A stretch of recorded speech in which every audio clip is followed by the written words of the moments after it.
आजच्या गोष्टीचं नाव आहे अंतका सन्निविष्टः. फार वर्षापूर्वी मगध साम्राज्यामध्ये भूरिवित्त नावाचा राजा राज्य करत होता.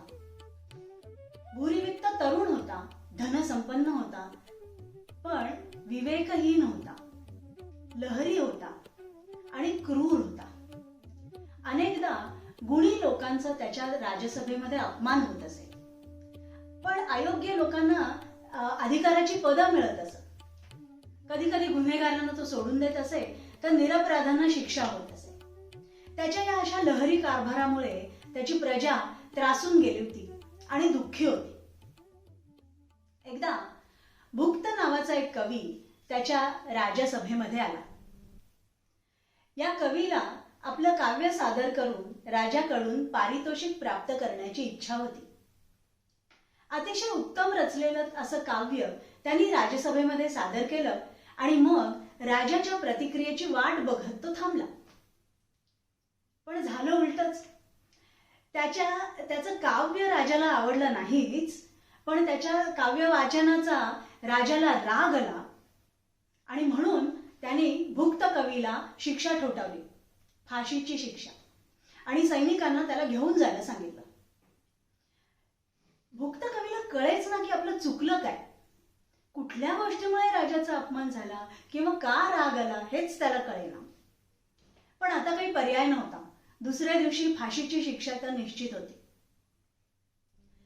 फक्त हातपाय गळून न बसता भुक्त कवी याही स्थितीतून बाहेर कसं पडता येईल याचा विचार करत राहिला. काही वेळानंतर त्याला मार्ग सापडलाही आणि तो संधीची वाट बघत राहिला.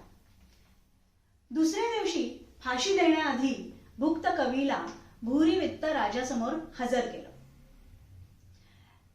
प्रथेप्रमाणे राजाने कवीला त्याची शेवटची इच्छा विचारली आणि ही संधी भुक्त कवीने उचलली.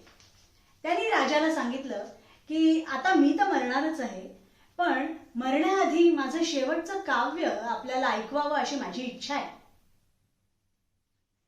नाईलाजाने राजाने ते मान्य केलं आणि ते काव्य असं होतं: भट्टीर नष्टो भारविश्चापि नष्टो भिक्षुर नष्टो भीमसेनोपि नष्टः भुक्तश्चाहं भूरिवित्तस्तथा त्वं भादो पंक्ता वंतका सन्निविष्टः.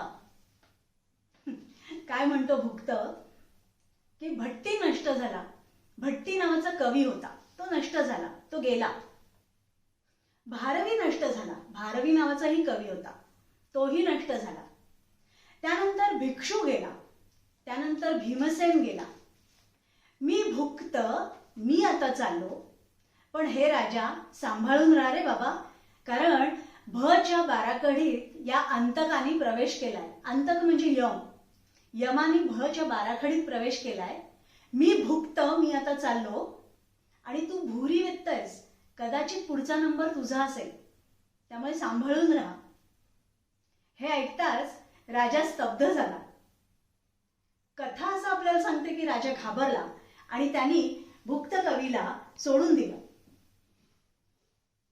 एक वेळ आपण असं म्हणू की एवढा बलाढ्य क्रूर असलेला राजा, लहरी असलेला राजा, एक काव्य ऐकून यम तुझ्यासमोर उभा राहील असं सांगितल्याने घाबरणार नाही कदाचित. पण अशा वेळेला मृत्यू समोर असतानाही कवीला सुचलेलं हे काव्य, त्याचं चातुर्य आणि त्याचा धीटपणा राजासमोर हे सादर करण्यामधला, हे कदाचित त्याच्या मनाला स्पर्शून गेलं असेल आणि मग राजाने भुक्त कवीला मुक्त केलं. बाराखडी शिकणारे, मुळाक्षर शिकणाऱ्या लहान मुलांसाठी ही गोष्ट फार महत्वाची आहे, फार चांगली आहे. पण दुसऱ्याही दृष्टीने याच्याकडे बघता येतं. प्रॉब्लेम सॉल्व्हिंगची सगळी स्किल्स भुक्त कवीने वापरली. सगळ्यात पहिलं आपल्या भावना त्यांनी बुद्धीवर प्रभाव पाडू दिला नाही त्याचा. तो विचार करत राहिला शांतपणे की यातूनही आपल्याला कसा मार्ग काढता येईल, आणि हा मार्ग काढण्यासाठी त्याची सगळी क्रिएटिव्हिटी त्यांनी वापरली. जरी मार्ग सापडला तरी लगेच त्यांनी काहीच केलं नाही. योग्य संधीची वाट बघण्याचा संयम त्यांनी दाखवला.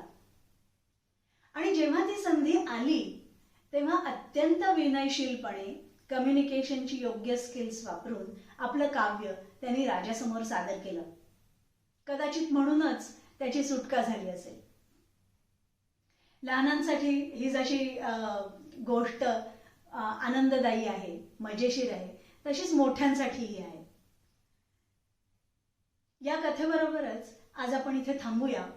पुढच्या भागात पुन्हा भेटूया एक नवीन सुभाषित आणि एक नवीन गोष्ट घेऊन. नमस्कार.